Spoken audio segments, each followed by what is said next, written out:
Attend kami doon ng Holy Mass. Wala naman kasing victory sa Green Hills eh. Wala ding CCF. So, yun. Kailangan mag-explain. I grew up kasi na Catholic.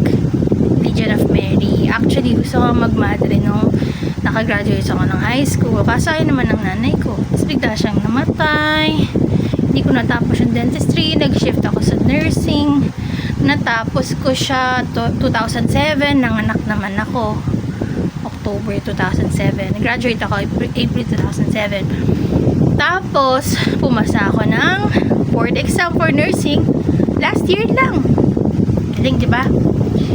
So, yun. Mas na-meet ko si God, si Jesus, nung naging Christian ako.